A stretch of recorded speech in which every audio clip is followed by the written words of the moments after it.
Hello everyone, welcome to Bansal academy YouTube platform. तो जैसा कि आप सब लोग जानते हैं कि HPSC ने टीचिंग पोस्ट के लिए PGT that is post graduate teachers की पोस्ट आउट की है। ठीक है, हरियाणा पब्लिक सर्विस कमीशन ने PGTs की पोस्ट आउट की है और हमारा सब्जेक्ट दैट इज केमिस्ट्री की भी काफ़ी वैकेंसीज आउट हुई हैं। तो केमिस्ट्री की जो वैकेंसीज हैं, अगर आपको उसे लेना है, ठीक है, ग्रैब करना है उस वैकेंसी को, पोस्ट को, तो you have to give an exam. आपको एग्जाम देना पड़ेगा।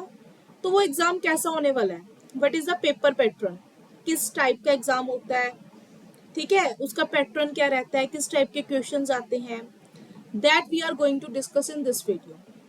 तो लेट्स स्टार्ट। सबसे पहले अगर मैं बात करूं, जो आपका एग्जाम है टोटल 2 टाइम्स होता है, मतलब 2 एग्जाम्स होते हैं। First one is the screening test जो MCQ बेस्ड होता है। Second one is the subjective test. ठीक है, तो सबसे पहले बात करते हैं स्क्रीनिंग टेस्ट की। ये जो स्क्रीनिंग टेस्ट होता है it is MCQ based, that is objective questions आते हैं and it contains total of 100 questions. इसमें टोटल कितने क्वेश्चन आएंगे? 100 क्वेश्चंस। 100 क्वेश्चंस कैसे होंगे objective based? There are 4 options to each of the questions A, B, C and D। 4 options होंगे, जो भी आपको लगता है करेक्ट है उसको टिक टिक। क्या?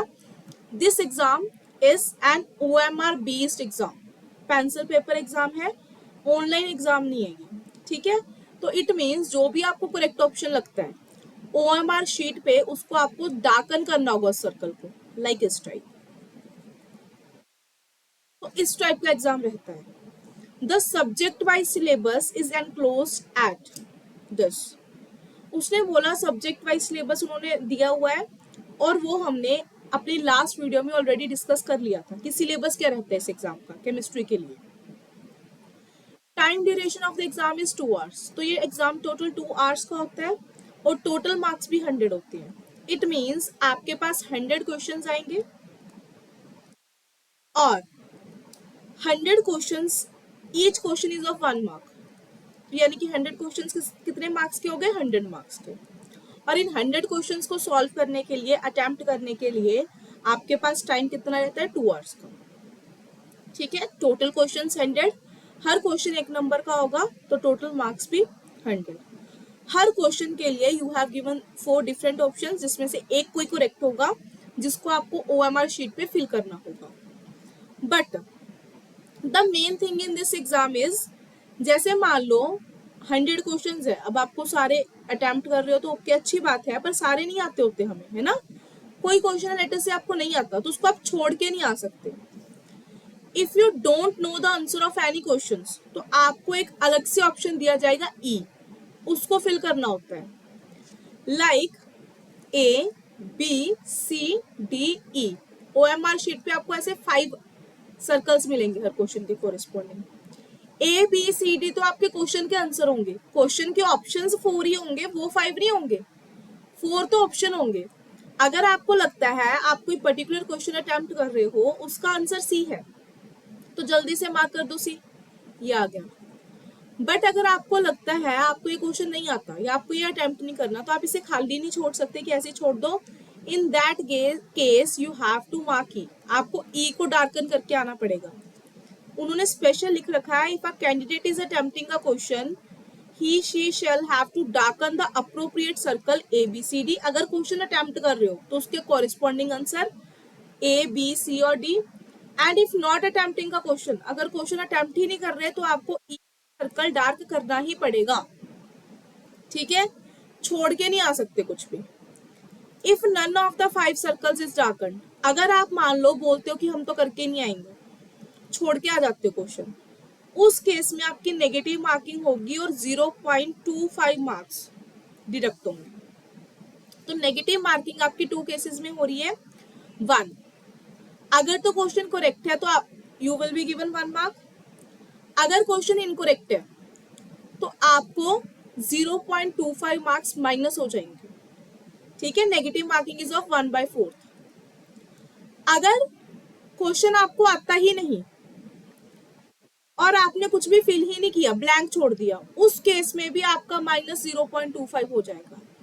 हाँ, आपको क्वेश्चन नहीं आता और आप ई ऑप्शन फिल करके आ रहे हो, तो उस केस में कोई नेगेटिव मार्किंग नहीं होगी, फिर नेगेटिव मार्किंग नहीं होगी। तो अगर आप नेगेटिव मार्किंग से बचना चाहते हो, ठीक है, तो आपको ई ऑप्शन फिल करना ही पड़ेगा। मोर ओवर, ई ऑप्शन अगर आप फिर भी छोड़ रहे हो, कोई नहीं, कितनी की नेगेटिव मार्किंग हो जाएगी, ऑप्शन फिल करने में टाइम लग रहा है, तो आपको अगला जो पॉइंट है, अगली कंडीशन ध्यान से पढ़ लेनी चाहिए। Any candidate not darkening any of the 5 circles in more than 10% questions shall be disqualified. Total 100 questions है। अगर आप 10 से ज्यादा क्वेश्चन में कुछ भी डार्क नहीं करके आ रहे, अगर तो आपने 7-8 ऐसे ही छोड़ दिए, फिर तो नेगेटिव मार्किंग वो तो होनी होनी है, ठीक है। अगर आप 11-12 क्वेश्चन ऐसे नहीं करके जा रहे, तो नेगेटिव मार्किंग क्या छोड़ो, आपको डिस्क्वालीफाई ही कर दिया जाएगा, फिर आप उस एग्जाम के लिए एलिजिबल ही नहीं हो, उसका आपका एग्जाम काउंट ही नहीं होगा, चेक ही नहीं होगा, ठीक है, यू विल बी डिस्क्वालीफाइड। तो ये बहुत इंपॉर्टेंट चीज थी। तो सारा एक बार रिवाइज कर लेते हैं, क्या था कि you have given 100 questions, her question के लिए 1 मार्क मिलेगा आपको, तो 100 मार्क का पेपर होगा। 2 hours will be given, ABCD 4 option दिए जाएंगे, उनमें से एक करेक्ट होगा। अगर आपको करेक्ट वन आता है तो ओके वो टिक कर दो, अगर आपको कोई नहीं आता तो ई वाला ऑप्शन टिक कर दो, खाली नहीं छोड़ के आना। अगर आप खाली छोड़ के आ रहे हो या फिर आपका आंसर गलत है, उस केस में आपकी नेगेटिव मार्किंग होगी 1/4, दैट इज 0.25 मार्क्स। अगर आपका क्वेश्चन सही है या फिर आप ई ऑप्शन लगा के आ रहे हो, उस केस में कोई नेगेटिव मार्किंग नहीं होगी, ठीक है। तो this is all about the this objective screening test. और अगर मैं मीडियम ऑफ एग्जामिनेशन की बात करूं, तो मीडियम इंग्लिश लैंग्वेज में होगा, bio, chemistry, home science, mathematics, physics. तो हम केमिस्ट्री की बात कर रहे हैं, तो हमारा पेपर सिर्फ इंग्लिश लैंग्वेज में होगा, बाकी भी है, ठीक है, वो अदर सब्जेक्ट्स के लिए। जो हमारा केमिस्ट्री का एग्जाम है, that is in the English language, okay. Candidate 4 times the number of advertised posts including bracketed candidates if any will be called for the next stage. अब के पास 252 कुछ पोस्ट थी ना, 250 पोस्ट है, ठीक है, तो 250 पोस्ट से 4 टाइम्स, दैट इज 1000 कैंडिडेट इस पोस्ट के लिए कॉल किए जाएंगे, मतलब 1000 कैंडिडेट्स जिनका स्क्रीनिंग टेस्ट क्वालिफाई होगा, उनको नेक्स्ट राउंड के लिए भेजा जाएगा सब्जेक्टिव पेपर के लिए, बाकी सबको क्या कर दिया जाएगा, डिस्क्वालीफाइड।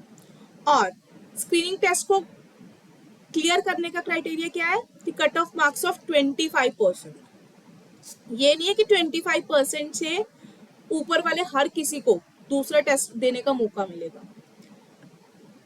ये पक्की कंडीशन है कि आपके मार्क्स 25% से ऊपर होने चाहिए, उसके बाद जो टॉप 1000 स्टूडेंट्स हो गए, उनको नेक्स्ट एग्जाम में अपीयर होने का मौका दिया जाएगा, ठीक है, नियरली 4 टाइम्स, ओके। देन ये जो स्क्रीनिंग टेस्ट है, बेसिकली सिर्फ एलिजिबिलिटी टेस्ट है आपका नेक्स्ट एग्जाम के लिए।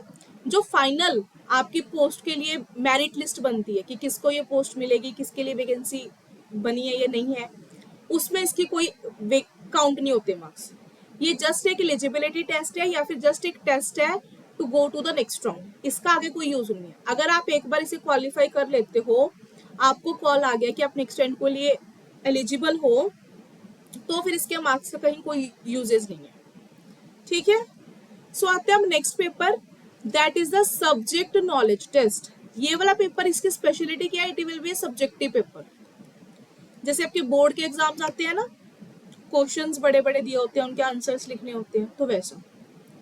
तो बेसिकली टाइम ड्यूरेशन क्या होगा, 3 आवर्स, टोटल मार्क्स 150, और सब्जेक्ट वाइज सिलेबस उन्होंने दे दिया, जो हमने ऑलरेडी अपनी पुरानी वीडियो में डिस्कस कर लिया था। एंड अगर मैं मीडियम की बात करूं, अगेन हमारा केमिस्ट्री का exam must be in the English language, बाकी कोई नहीं है। अब इस एग्जाम का पैटर्न क्या रहता है, इस पेपर में you will get total of 18 questions, ठीक है, जिसमें से यू कैन अटेम्प्ट एनी 15, मतलब आपको चॉइस होती है 3 यू कैन स्किप, पर 15 अटेम्प्ट करने कंपल्सरी है। हर क्वेश्चन 10 मार्क्स का होता है, तो दैट्स व्हाई पेपर क्या बन गया, 150 का। अब 10 मार्क्स का डायरेक्ट क्वेश्चन है, ये जरूरी नहीं है, 10 मार्क्स के आगे पार्ट्स बने होते हैं, ठीक है, देयर में बी 2 पार्ट्स और 3 पार्ट्स, और उनके लिए आगे मार्क्स। अब ये भी नहीं है कि अगर 2 पार्ट्स है तो 5-5 के होंगे, दिए होते हैं, हो सकता है 7-3 का हो, एक 6 का हो, दूसरा 4 का हो।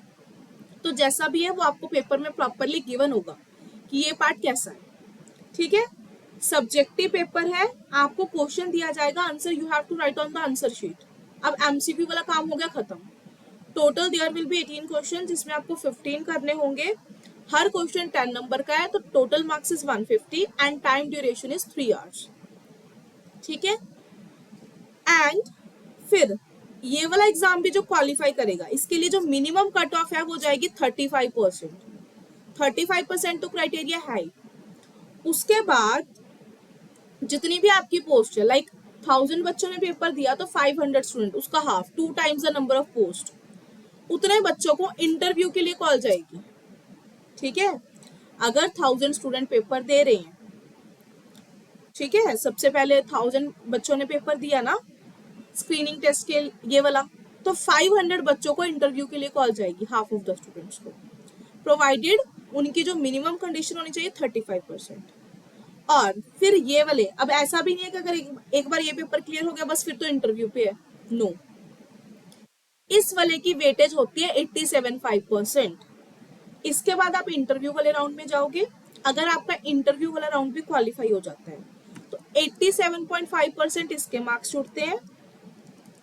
द रेस्ट 12.5% वो इंटरव्यू के मार्क्स छूटेंगे और उसके बेसिस पे रिजल्ट बनेगा। दोनों के बेसिस पे जो कंबाइंड रिजल्ट होगा वो वाले 250 स्टूडेंट्स को पोस्ट मिल जाएगी, ठीक है। तो जो सब्जेक्टिव पेपर है, मेन आपको ध्यान रखना है लिखने का।